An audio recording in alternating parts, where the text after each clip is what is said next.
Hello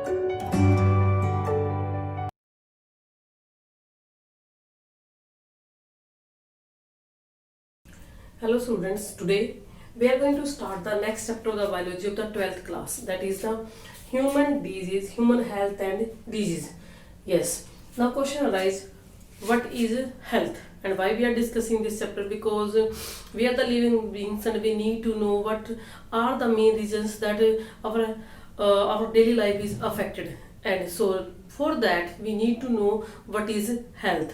So according to WHO, health is a total well-being, or we can say completely, it is a state of complete physical, social and mental well-being, that is known as health. So what these words are indicate here? Yes, physically well-being means, that means our different body parts will work in a proper way, in a functional way. So perfect functioning of the different body parts of the human beings is known as physically well-being. That means there should not be any type of disorders or any type of malfunctioning in our body. But second is the mental well-being. Mental well-being means there should be a harmony between the individual and its environment. That means any organism should be free from tensions or anxiety. It means a person should be able to take the right decision at the right time, that is good for him or her also and for the others also. If the person is able to do this, then it is known as the person is mentally well-being. Third is the social well-being.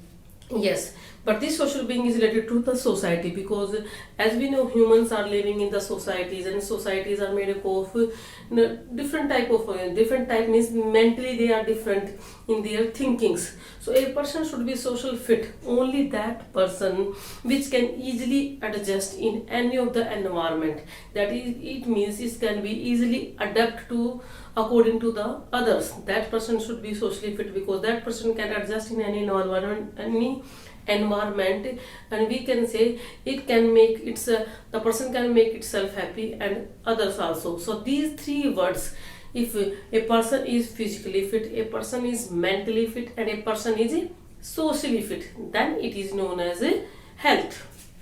So what are the factors affecting the health? First is the genetic disorders, second is infections, and third is our lifestyle. Yes, genetic disorders, the disorders which we get from by birth. Yes, like those disorders like Turner syndrome, Klinefelter syndrome, hemophilia, sickle cell anemia, all these disorders we get by birth.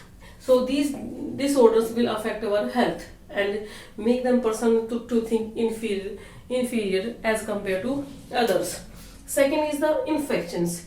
Yes, if a person is healthy, but if it is not proper healthy, that means it can able to take the different type of infections easily. That type of infections will cause a number of diseases in the human beings and affect the health also, because disease will affect the health, and disease if occur with the help of infections. Third is our daily lifestyle. Yes, what we are eating, that means the food, the water, our habits of the eating the foods, how much we are doing the rest and how much we are doing the exercise to maintain our health. All these things will affect our health.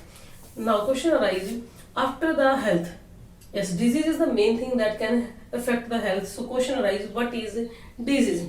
Yes, disease is anything that can affect the daily working of the organism. Yes, that means it will cause any type of discomfort or disability that will affect the daily working. So in the short, we can say that functioning of the body parts, malfunctioning, not the functioning, malfunctioning of the body parts with specific, we can say specific symptoms that will affect the specific functions, that is known as the disease. Yes, any type of discomfort or disability in the human beings that can affect the daily working of an organism is known as disease. But question arises, what is disease agents? Yes, the pathogens which is able to cause the disease is known as disease agent.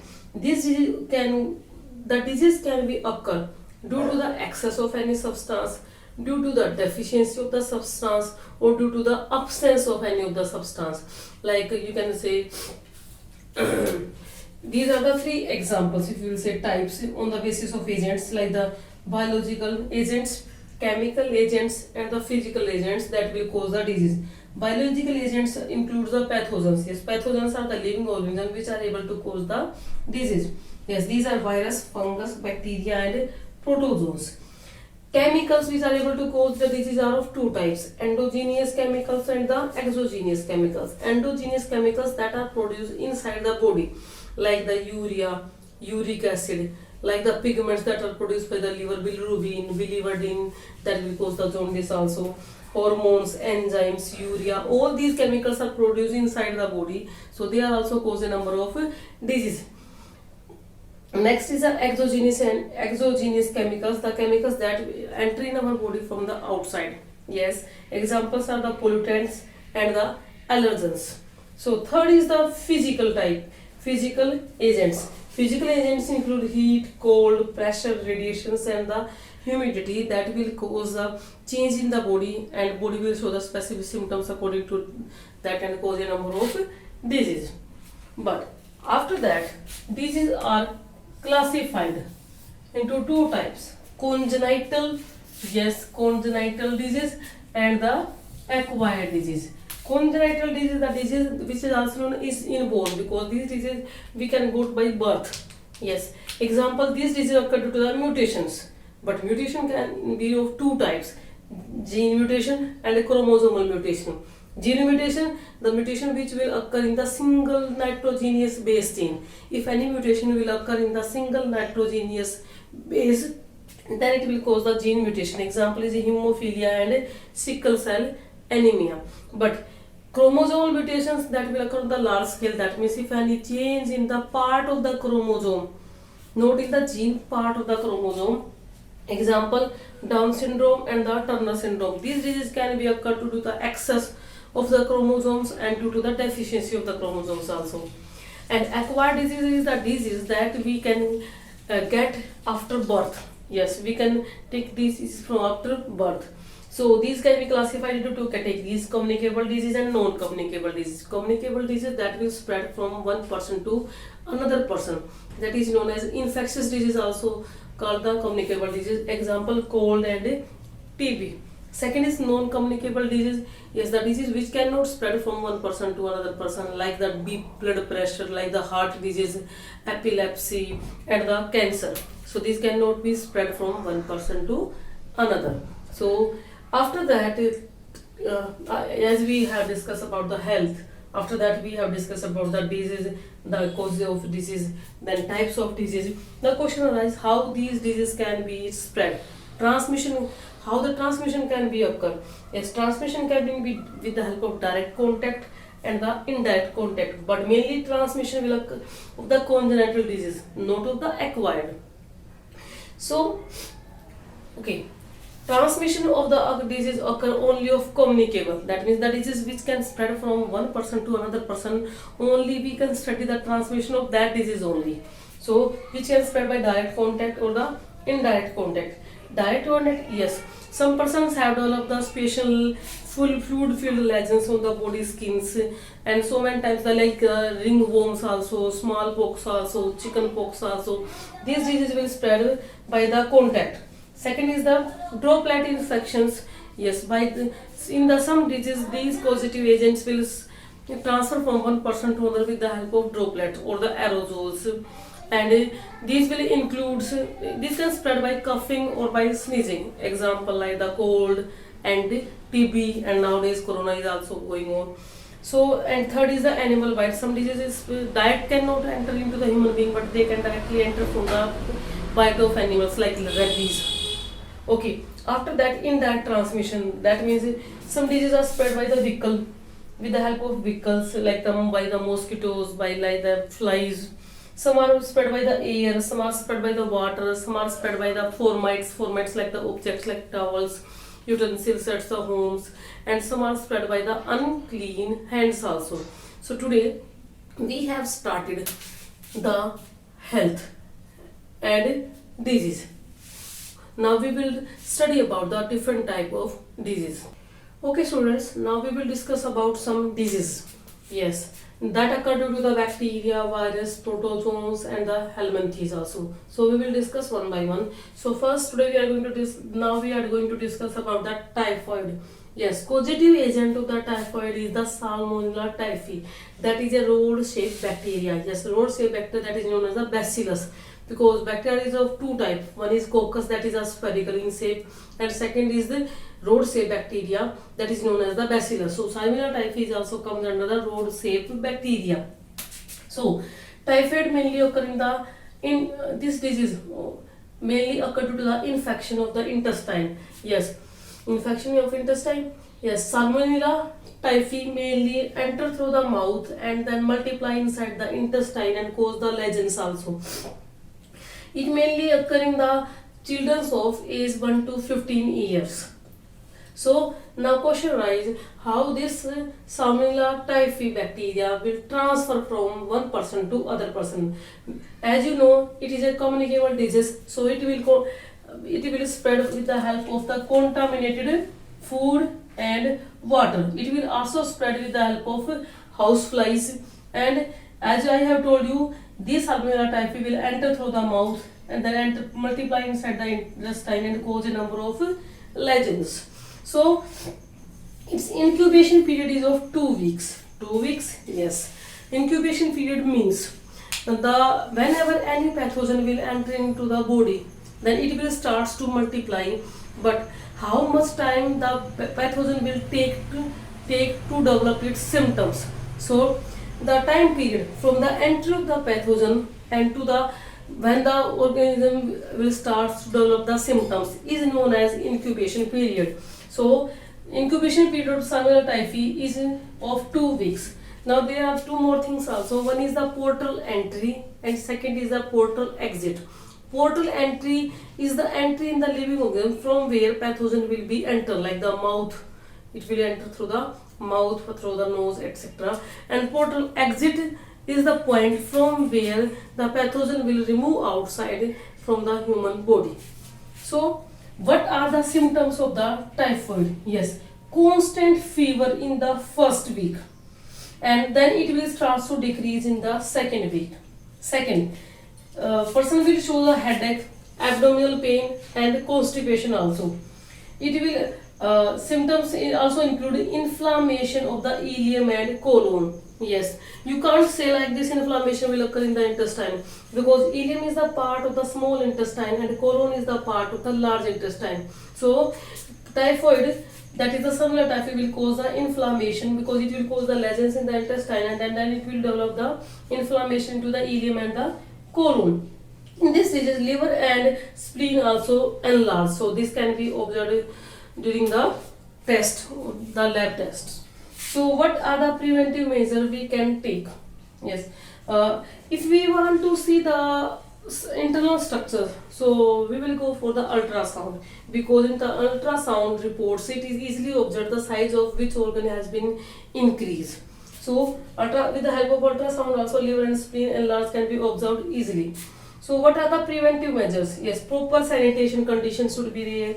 Screening of water and food supply should be there. You have to take, we can say it will enter through the mouth only, no? So it will always spread by the help of contaminated water and food. So screening of food and water should be proper. Typhoid test, it can be diagnosed with the help of Vidal test. Yes, first time there was a lady that is known, whose name was Mary Malone. Her nickname was the Typhoid Mary, who was by the profession was the cook, but we can say Typhoid Mary, the lady, act as a carrier. That means during the cooking it will release the pathogens, and that pathogen with the help of cooked food it will transfer into the others also. So she was the carrier by profession. By profession she was cook, but she was carrier for the spreading of the disease. On the name of that Typhoid Mary nickname, name of the disease has been given, that is the typhoid. So second disease is the pneumonia.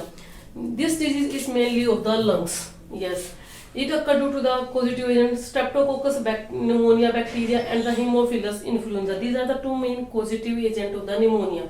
Now question arises how these will cause how the transmission of Streptococcus pneumonia and Haemophilus influenza will takes place with the help of the sputum of the patient, and it can be inhaled, then it will load into the bronchioles of the patients also. Incubation period is of 1 to 3 days. So what are the symptoms during the pneumonia? Yes, chills. Person will feel the chills. Sputum will be mainly bloody. Okay, pain while the breathing, because it is a disease of the lungs. So person will be feel pain during the lung breathing. Cough and headache also. So at the time of coughing, the person will feel that stretching of the lungs also, and it will cause the pain.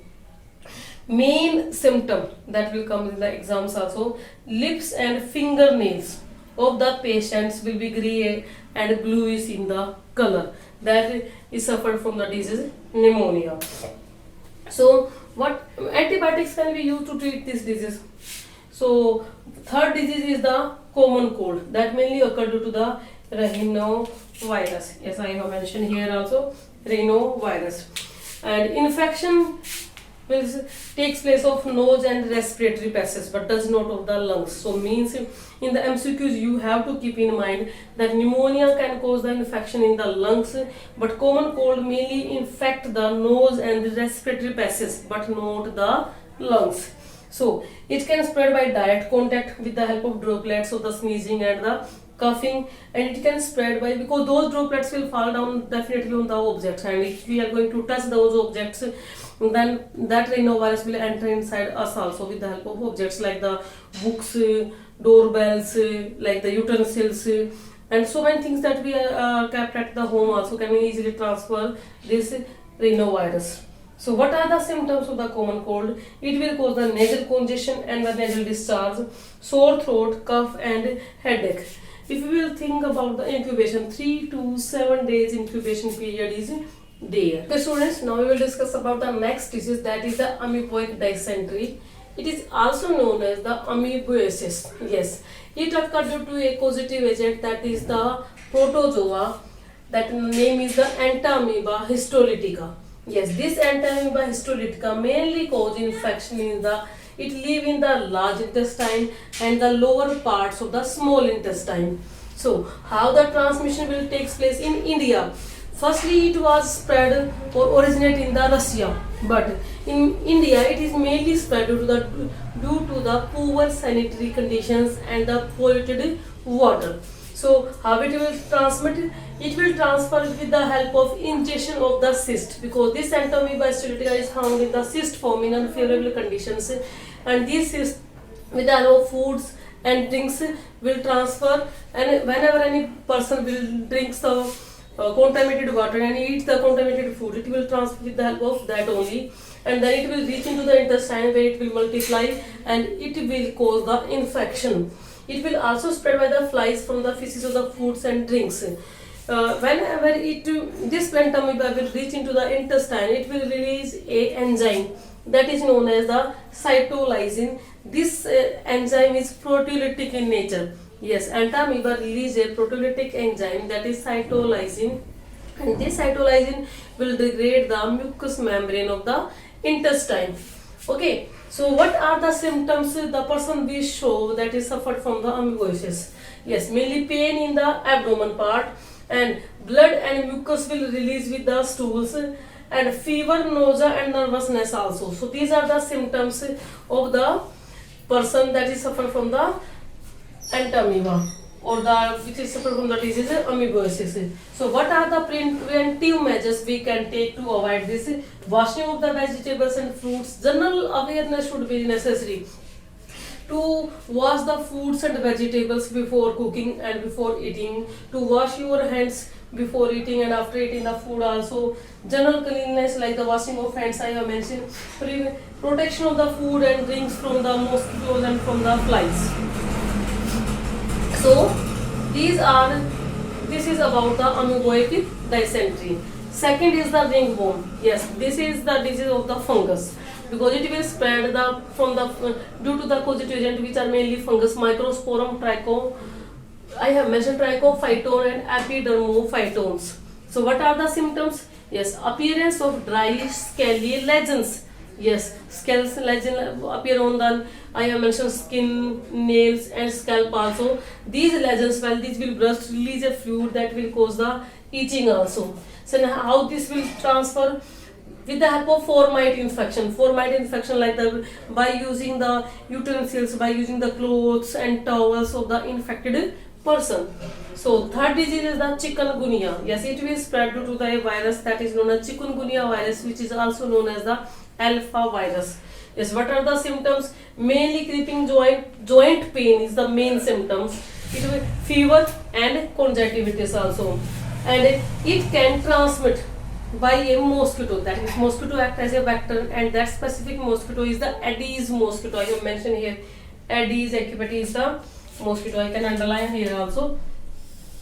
Yes, this one. So what are the preventive measures to avoid the breeding ground of the mosquitoes at your homes? Like, these are mainly, mosquitoes are mainly spread or give their eggs in the water only. So avoid the stagnant water at the homes, like in the coolers, like in the utensils, in the buckets, or in the washrooms also, or nearby your house also, like in the streets also. So prevention include the eliminate the breeding places of the mosquito and use the mosquito repellent at the home also.